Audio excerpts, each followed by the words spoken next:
Hello, this is Debbie, and this is Light Up Your Worth.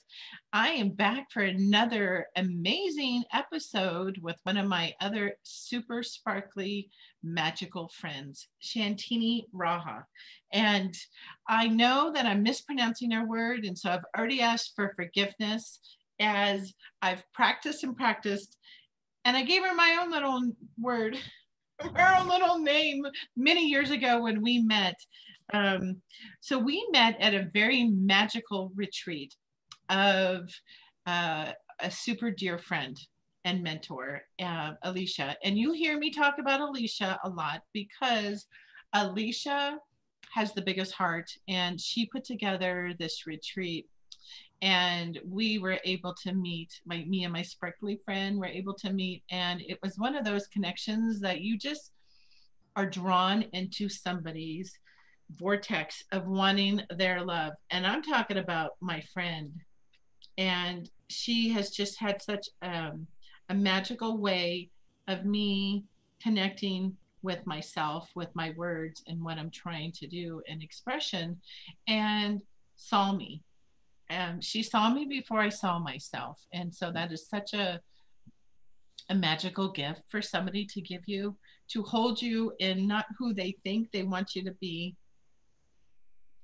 but who you're meant to be, and where you're going and what you're doing and all the people that you're serving. And so without much, before I start crying about the impact that she's had on me and her friendship.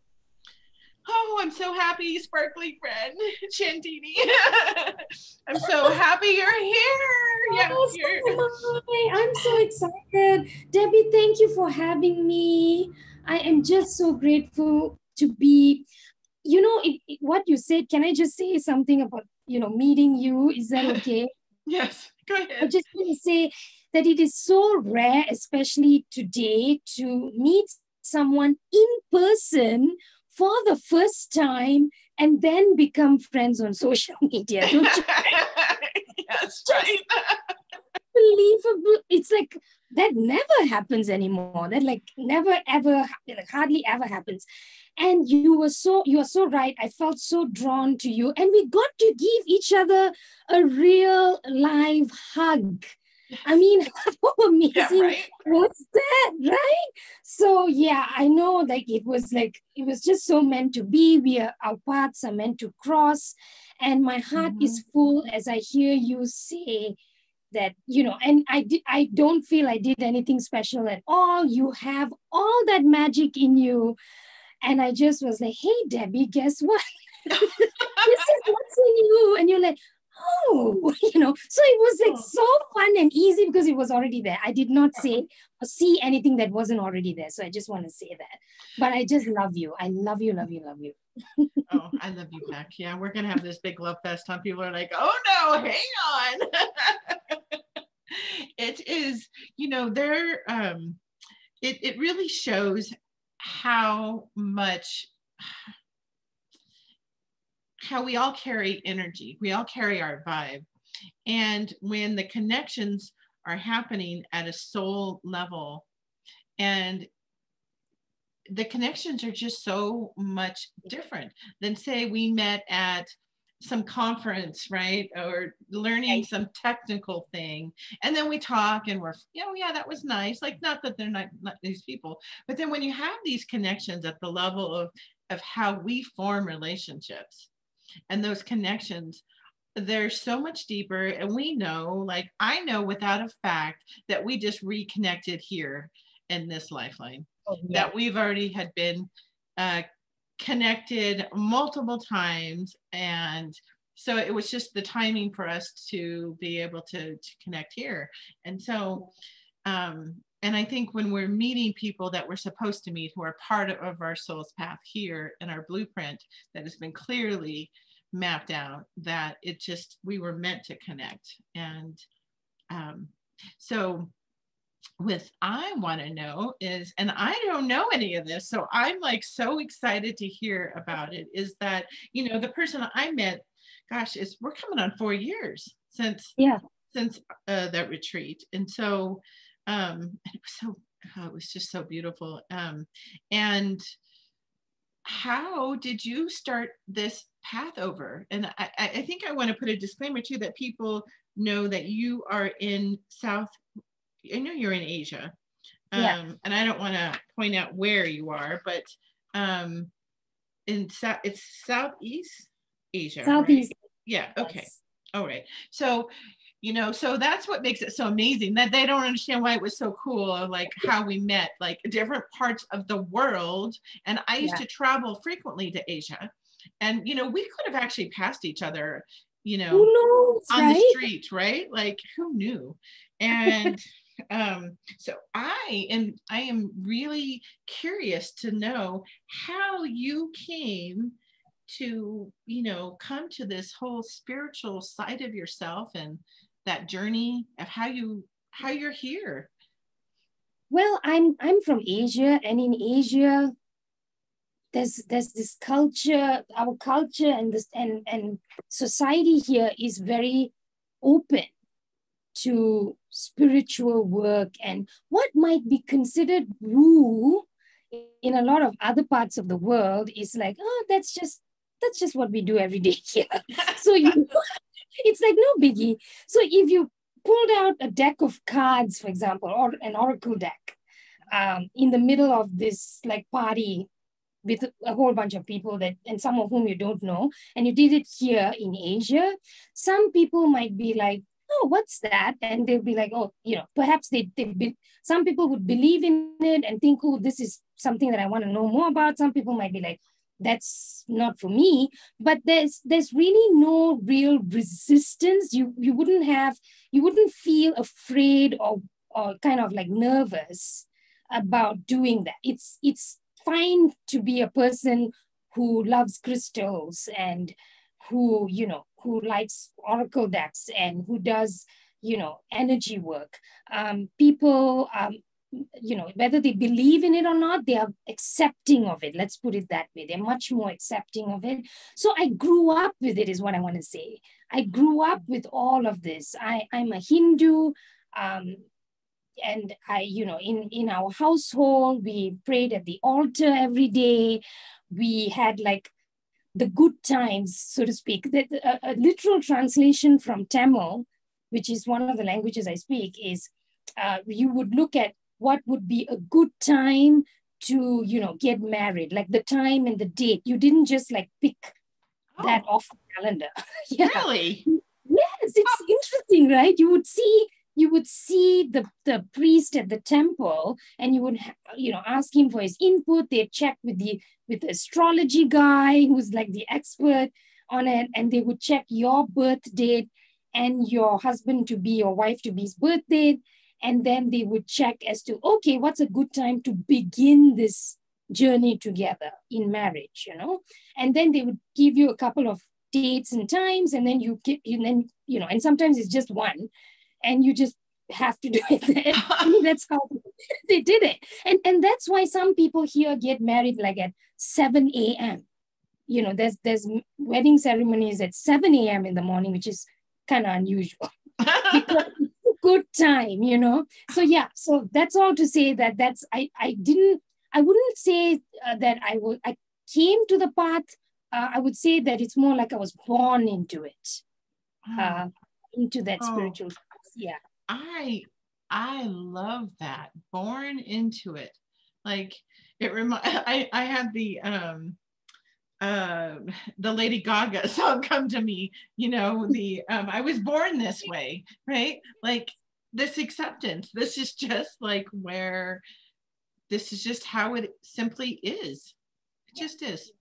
Yeah, exactly. And it's like, I see it as my heritage, my lineage, and I'm hope for it to be, when I say it, I mean spirituality, self-awareness, self-compassion, love, happiness, joy, all of these beautiful positive energies, meditation, yoga, all of these amazing, I can't even begin, like we can't even capture them in words, right? Like the power of these energies and the modalities through which they are transferred and through which we learn and teach. I would say that I see it as our legacy, our heritage, and I see for myself, I'm hoping that it will also be not just my heritage and not just my lineage, but my legacy. I would like to leave this earth at some point, knowing that something changed for the better, someone changed for the better because of the work that I did or how I showed up, you know. That's one of my life. In my heart, that's like a purpose. That's part of my life purpose. Oh my gosh. And you do that, like simply how you show up every single time I've ever talked to you, from the first moment I met you to how I know you are helping so that people's greatness can be felt and seen and served, to heal people, other people, you know, where you do it through words, you know, Yes. like, and if we are not able to express our words, then people, which makes us unique, we're not able to reach those Yes. souls who are just waiting, just waiting to have that. So you grew up with it. And then how did you find your way? Like, how did you know that your gift, did you stumble upon it, or it's just like, nope, this is what I'm going to do? With your gift of being able to listen and understand and have the words come to you that clearly express, you know, the sparkleness of each of us, right? Like the sparkle unicorn, and you know, that comes out of everything that you're writing. Like you can feel the energy on the words, right? That it really is sharing who they are. Absolutely. And so how did you, were you, I want to say, were you born with it, or how did you discover this about yourself? It's just so. Oh, okay. So I'm thinking about it as well because there is a photograph of me, and I want to, like, maybe at some point I'll share it on social or in my email to my email subscriber list. Um, there's a photo of me and I'm in nappies. Okay, so I'm like, I don't know how old I was. I think I was like one or less than that. And I'm like lying on my tummy, and there's a piece of paper, and I have a pencil, and I'm scribbling. I mean, I can't write. Like, I just can't. And you know, within my family, they used to call me, like, one of my pet names, and it was in Tamil, but I'll translate it. I was called the scribbler Oh, because I used to love to just I love scribble. that. And Yeah. it was meaningless. It was like, of course, it was just scribbling, right? Because I'm a baby, basically. So I guess that, you know, and you know, you spoke of Elysia, and Elysia mentioned once that I've been a scribe of some sort through many lifetimes, and I feel like it just came through me. But to answer to your question in a more specific way, how did I come to this particular line of work? I guess I don't feel like it's work, but this particular line of work, I'm actually a trained. I have a degree in physics, and I'm a trained engineer. And that's very different, obviously, from writing and creativity, right, Debbie? But I feel I've always been drawn to words, and in a way, I can sense the energy behind them because words carry energy. They carry, and through lifetimes. I mean, the author, the writer may no longer be with us, but their words carry the energy through which what it is that they were trying to say. More than the words, it radiates those energies. And I've always been connected to that energy beneath the words. The words are like vessels that carry the energy of what it is that the emotions that are being conveyed. And these could be, sometimes they're negative, obviously, like with stories and stuff. In some parts of the story, it could be negative. Sometimes it's positive, and we are moved and shifted and changed and transformed through words that come through lifetimes, like from another era, right? So what I want to say here is, I hope I'm not being too long-winded. I'm sorry. No, no, But no. This is so magical. this. Yeah. So I just feel like when I started to work with words in a professional sense, to be a writer and a copywriter later online, I started off as a writer. I shifted from my work as an engineer, and I was like, I need to do this, right? So there was some travel involved. When I got married, I stopped working as an engineer. I followed my husband. We traveled a little bit, but when I came back, I was like, I'm not going to go back into engineering. I need to do this, right? So I went into journalism. I wrote for the newspaper, I wrote for magazines and stuff. And then I felt called to do this on a bigger scale, I guess, but it didn't feel that way at that time. I just felt drawn to writing online and reaching people all around the world. Right? It felt just like the right thing, right next step. So long story short, I followed my heart and I went down that path. And lo and behold, of course, words are words. It doesn't matter whether it's written on a physical piece of paper or if it's digitally conveyed, but it's still, that energy is there. And I realized that when you do that work, and with businesses especially, so a lot of, and I work with healers and spiritual people almost exclusively. I do work with coaches, conscious coaches, and all of that. And a lot of the time there is this sort of concern that, oh, salesy stuff, and are we doing the right thing, right? There's a lot of concern and anxiety around it, especially with people who are in the healing professions, and I would include coaches in that space.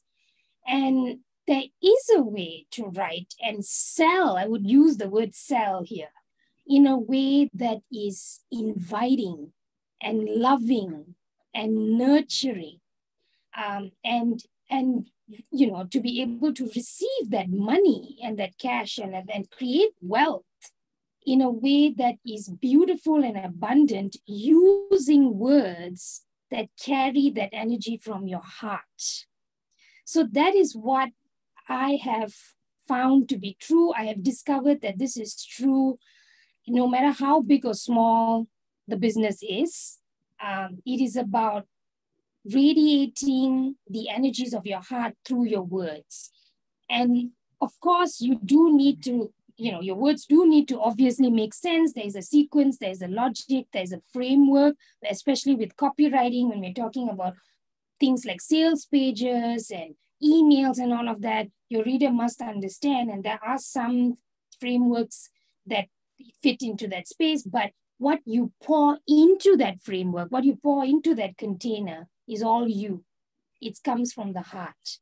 And that is beyond powerful and beyond effective in creating those heart-centered sales, and to creating wealth and abundance in a business. Oh, yes. I mean, the words carry energy. Yeah. Wow. Like it really, you can feel the energy of the words when they come through. Yeah, you can and test I can it. feel your words. Like I can feel your energy too, right? When we're exchanging, even if it's on Messenger, chatting, like you can feel this super high level vibration, this energy of really coming from a very heart-centered place. Yes. Even when you're super, super busy, even if it's just a little short, quick response, it's so powerful. And last year, I remember I did your one healing breath. Oh.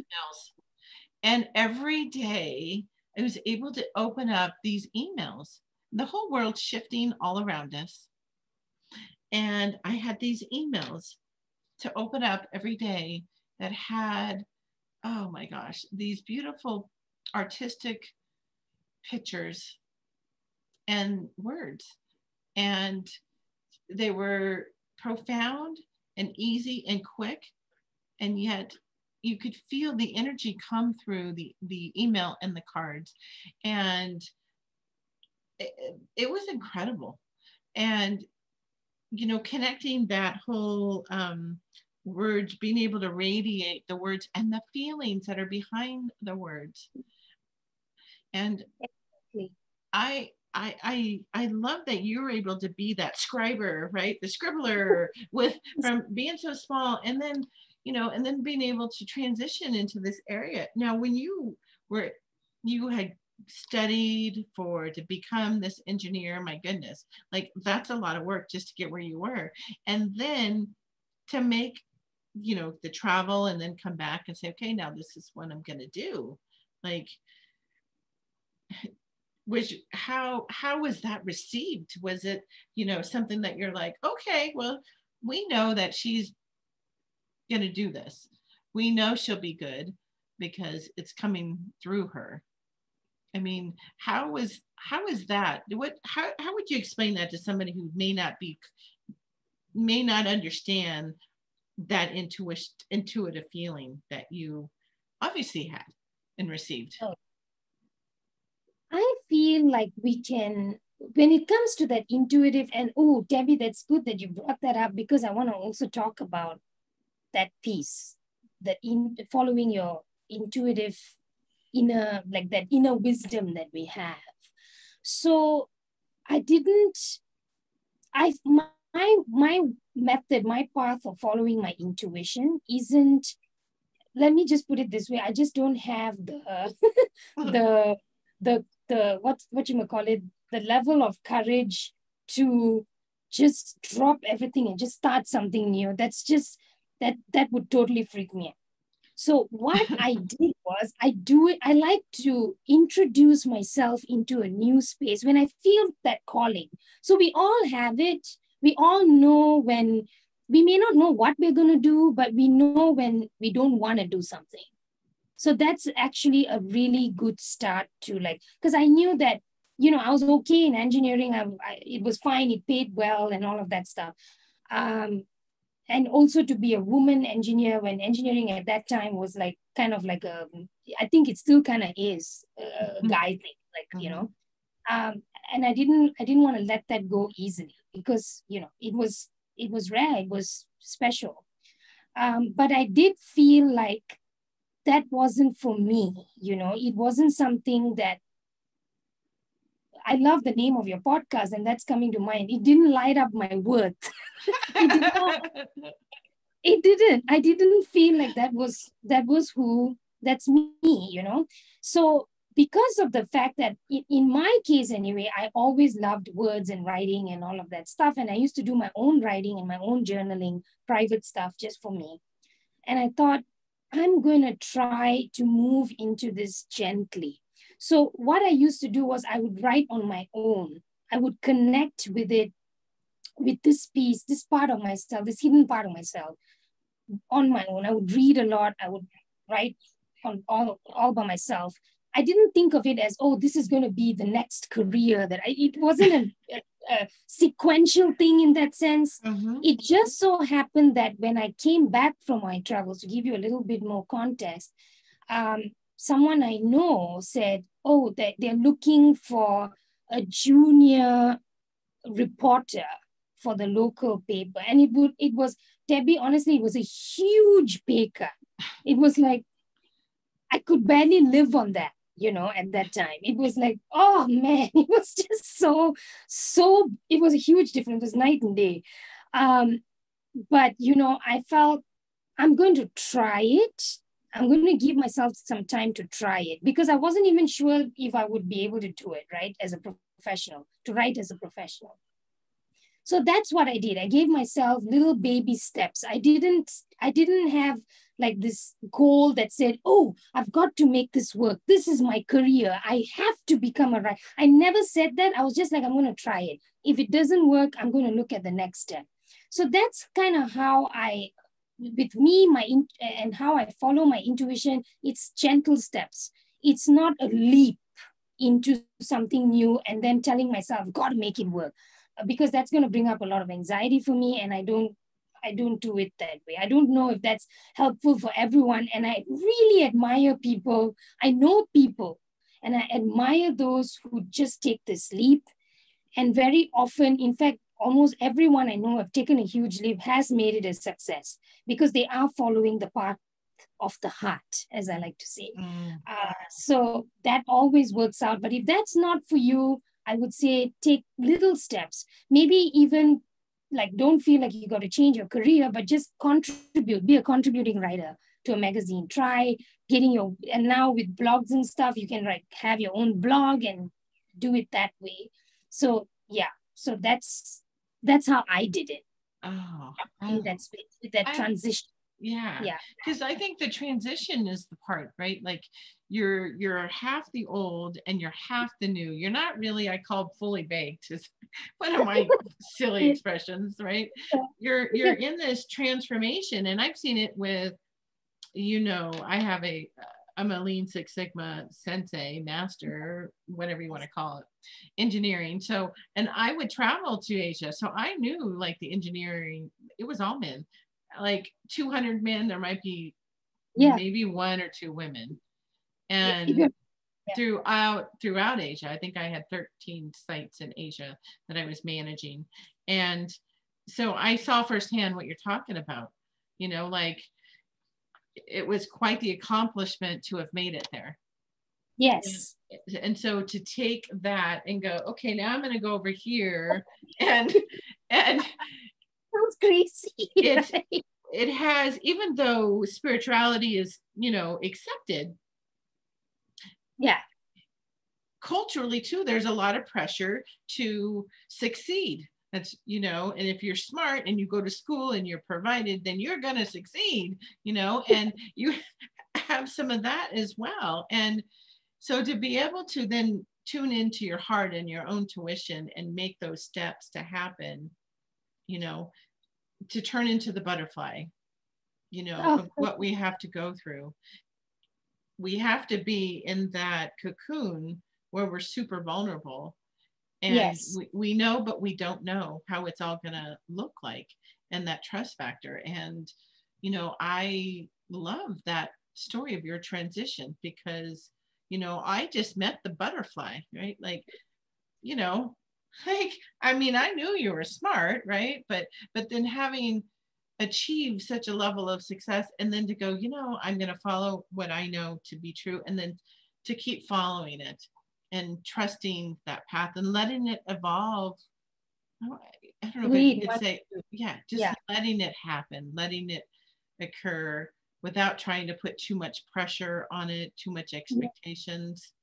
And I know as women, we have a tendency to do that. We're planners. Most of us are planners, I should say. Maybe not everyone, but I think most of us are that natural planner, the natural worrier, where it's goes all the way back to us, gathering caveman, cavewoman, right? Like we had to protect and gather. And and as you speak and as you're saying that, Debbie, I do want to highlight, you brought up a really great point. It wasn't, I know what you mean. There's this pressure of, you're a professional. What are you doing? Yeah. Because I've had the same thing, right? People are like, what are you doing? What? And I had to work through it my own self. I'm sure I'm still going to be working through it, right? There's that concept of the archetype of, starving artists and, all of that stuff for writers and any kind of creator, actually, healers. And I was fortunate in one very important way. My husband is a great believer in people making their own choices. He is all about that for himself and for others. So I'm so grateful and lucky to have a soulmate who is very supportive in me doing what feels right for me, and not just, following what other people say. And I have to say that with my family, they asked about it, but they were not like, please don't do this. You're crazy, or stop it, or whatever. And that, coupled with the fact that, deep down there is a rebel in me, Debbie, I'm like, what? The starving artist, I wanna live in a way where that's not gonna be true. I'm going to make this untrue because I wanted to be untrue for others. I want to live in a way where I can show others, other writers, other people, that you can do it differently and you can make it happen and you can be a success in the mainstream, the mainstream idea of success, as well as in the spiritual sense. Mm-hmm. You can feel fulfilled and you can be abundant and you can be successful on a financial level. I wanted to, I was like, you know what, I'm going to do this. I'm going to work with the law of attraction. I'm going to work with the universe. I'm going to throw everything in the kitchen sink at it, right? I'm going to organize stuff and at the same time do all of my meditation and my healing work. I'm going to combine the two. So what I basically ended up doing, and thank you so much for having this conversation with me, because this is rising up for me even as I speak. What I ended up doing was I used that engineering and the physics side and the sequential, I guess the masculine, the sacred masculine. Mm-hmm. And I combined it with the divine feminine. I did not even know that I was doing this at the time. But now looking back, I combined it to create what I wanted to create. And I would highly, and that is actually what I do even with the work that I do, even with the writing, because there's a lot of structure and organization that goes with it. And that was what I meant earlier when I said the container is the structure and the organization. But what goes into it is pure magic. It's what you feel. It is that divine feminine. So the combination is really, really powerful. And I know you know this, Debbie. I know so powerful. Yeah, you Yeah. can feel it, because I have also had these roles where you had to get stuff done, you had to have the structure, and I really there's a reason I like lean is about people, and it's about structures. It's about the discipline. It's making it easier for people. It's organized, and having a structure. What I've realized in my own journey as well is that I like structure. It comes naturally for me to put a structure up. I have my wall I have whiteboards up in my house. I have big poster paper. I can't tell you how many Post-its up. And then I read that there's somebody who's very well known. I think it's Amy Robinson, right? Who talks about creating with stickers. And I'm like, I've been doing this for 20 years. Like, where I have big post memo pads with ideas and whatever I'm working on. Like, people who have known me know that, that's what I do when I would gather a group together. And so the structure, is the masculine, bringing together the masculine and the feminine. And I think they can beautifully coexist, where we don't have to be all, we have that part of us with the love and creating from our feminine with the structure. Yes. Which holds it, supports that, mm-hmm. To help it rise. So that's how I see that. Oh, I love that way of explaining. The structure helps it rise. Yes. And radiate out. Mm-hmm. Because that's the foundation from which we come. We have this strong foundation, so we can go out there and be ourselves and do our thing. And we always know that there's that foundation supporting us. So that's how I see structure in that way. And it's a flexible I see it as a flexible container. It's not rigid and restrictive, of course. It's supportive, it's flexible, it's loving. So I love that, those two sides. And a lot of the time people feel like they either have to be full on with the structure or they are just all about the energies, but they can work together. They can work together really, really well. Mm-hmm. Yeah. I see that right now. I'm in a coaching experience, and it's a large group. And I've had just a comment today about how much I get done. And I'm like, I spend quite a bit of my time every day in setting the intentions for my day, wrapping up my day, taking care of that feminine energy. I mean, there's the exceptional day where, I don't have this, unicorn life without real life stuff, right? But where I have intentionally made sure that I need to do that. And then on the days, you know, most weeks you try to stay in balance. You're not always in balance on a day-to-day, hour-to-hour basis, but being aware of it. Like if we're getting ready to, like, I'm sharing the retreat, right? With just talking about it and having that come through, that's in more of my feminine energy of talking through Yes. about the outcome that that I am allowing those words to flow through me with the structure of setting out, here's the outline, here's this, like, Yes. and allowing those to merge. So Yes. I really love, I love how you've put it where we're, you know, because words do matter, our expressions matter, of it, how it holds the feminine, the structure holds the feminine. That is, oh, that's powerful. I'm gonna have to jot that down when we get off, because it's so powerful, because that's the essence of what I'm trying to have.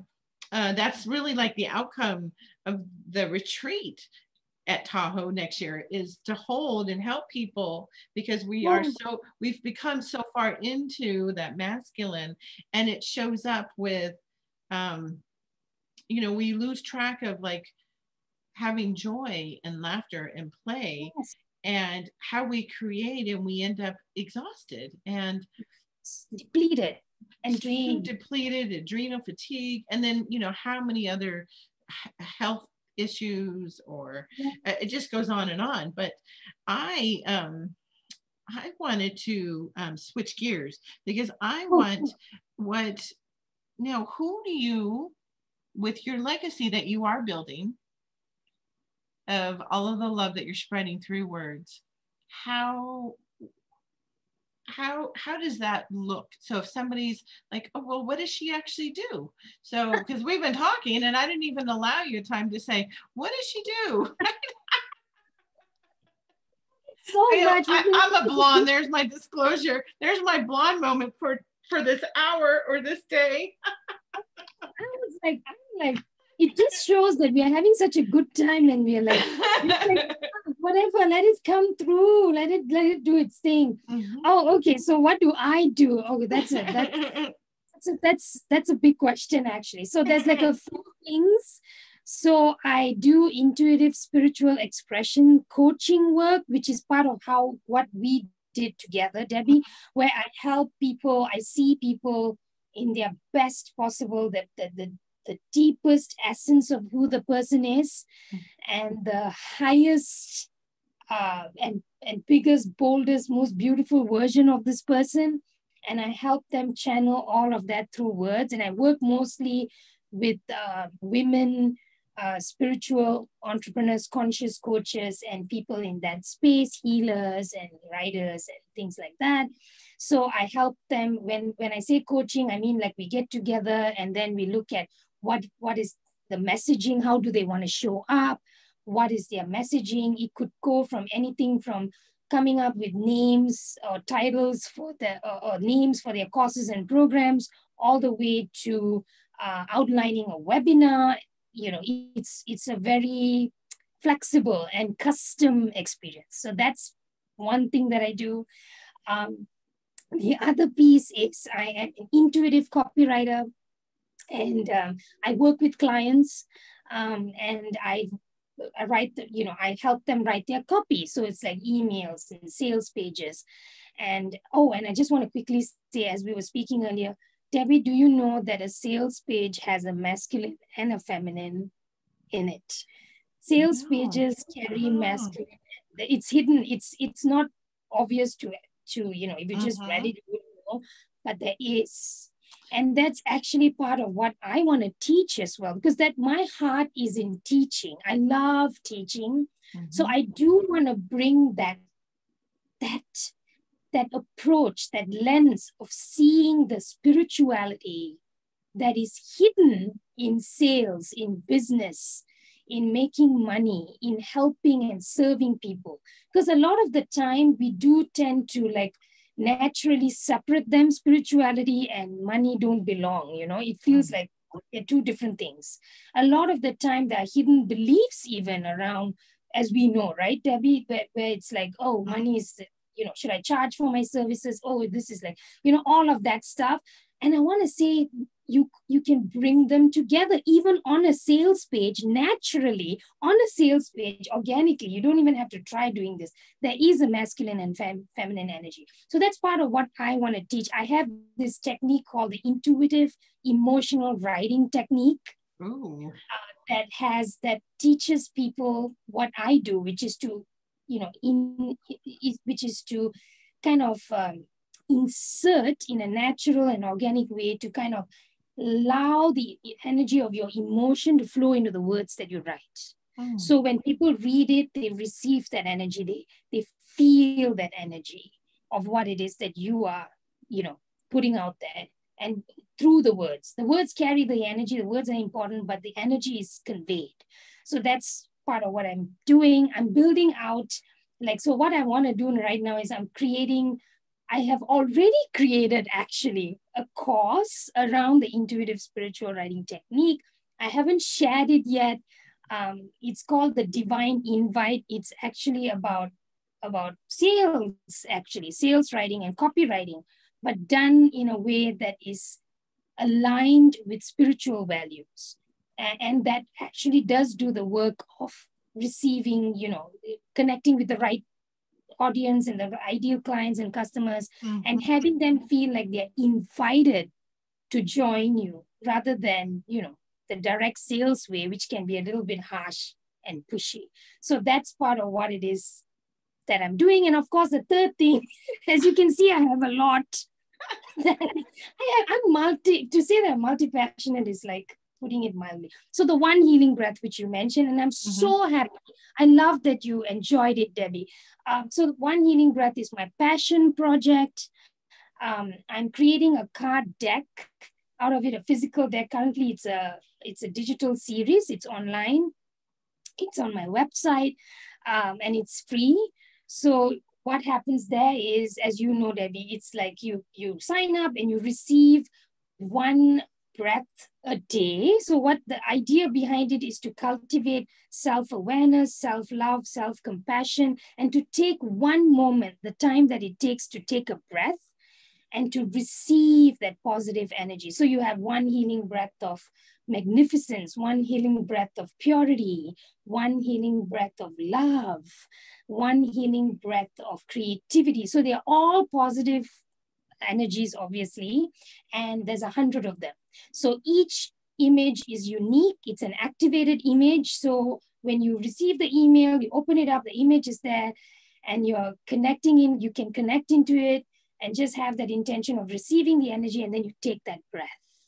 So one healing breath, I'm working on that as well. And I feel so strongly that it needs to go out into the world more than ever, because it's such a simple way of tuning in and connecting into yourself and giving yourself what you need so you can go out there and you can love and help and support and nurture because you've given to yourself first. So I feel that the one healing breath is a simple, elegant, and easy way to do that. I completely agree with it, because when I was listening to it, it was about March of 2020, and when the whole world just lost its bloody mind, and there was so much collective fear. Yeah. And even when you were like, the amount of grounding that was required to not go flying away in the ethers with the fear, and then all the fear mongering, and there was stuff really happening. But to get caught up in, that energy, I really took the practice of the one healing breath, like really serious. Like it was one of those tools that I knew I just had to do it. I just had to do it because, I could just go slithering off, and with the energies, right? And we knew that, right? Like even all of us who were so much aware of what was going on in the collective energy, we knew, like, we all had to really stay focused to stay grounded. And not that we were grounded every moment and every day either, but it was really a tool. So I want to make sure we'll put that in the show notes as well, so that people are aware of it, of where to go do that. And I know, like, we're going to share, well, like, what your Instagram is and your website. How do you spell your website? Oh, it's SHANTINI That's one word, .com. Okay.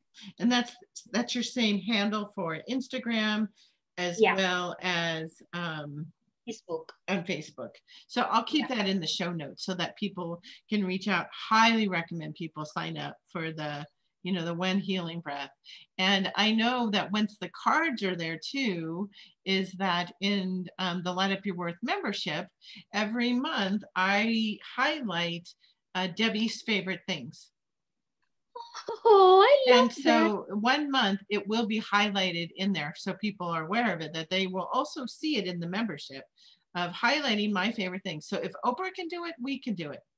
Yes. Because I love Oprah.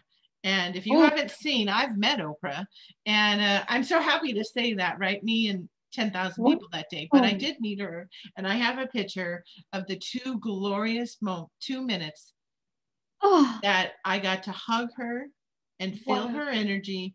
And though I saw her and it was the conference, and I had a VIP thing because she was on my list of people that I needed to meet. Absolutely. And that came happen, like we can manifest these things. And so if Oprah can do her favorite things, so can I. Because aren't I as magical as Oprah? Because what I have learned, especially over this last year and a half, is that one of my gifts is that I bring people together. Oh, yes.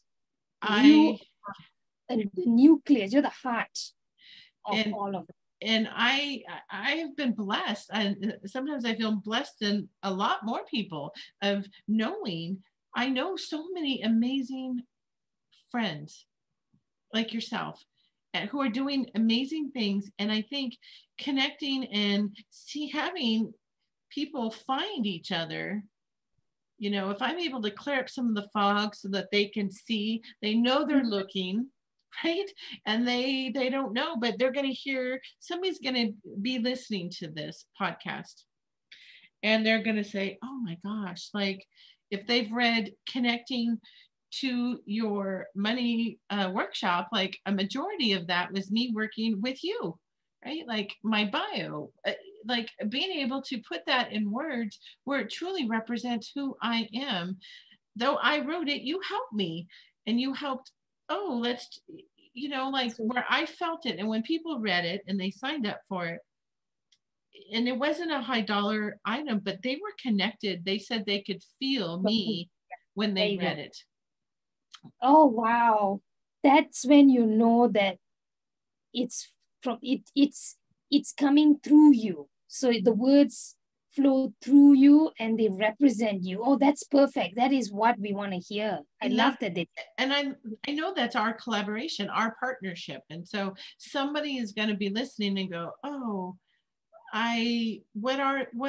who am I? Like where you reflect that back with all of your multi-talented gifts that are being shining for your legacy. So, well, I'm going to wrap it up, but I'm going to put everything that we're talking about in the show notes for people to listen to, but understand that words carry energy. And so they're going to feel our energy here, this love fest, I call it. So thank you so much for honoring me. It's your energy. It's all you. You are so right. I just quickly want to say this. You have this extraordinary gift of bringing people together, and just by being around them, you bring out the best in them. So if I'm here and I can speak in this way, it's the fact that you have opened your heart, you create this safe, beautiful space for me to be me. And that is a priceless gift. So I want to say thank you. Oh, I love you. And I love you want the too. whole world to know about you. Everybody listen up, Debbie. Yeah. She's really special. So yeah, I just want to say that. Oh, Love you. love you too.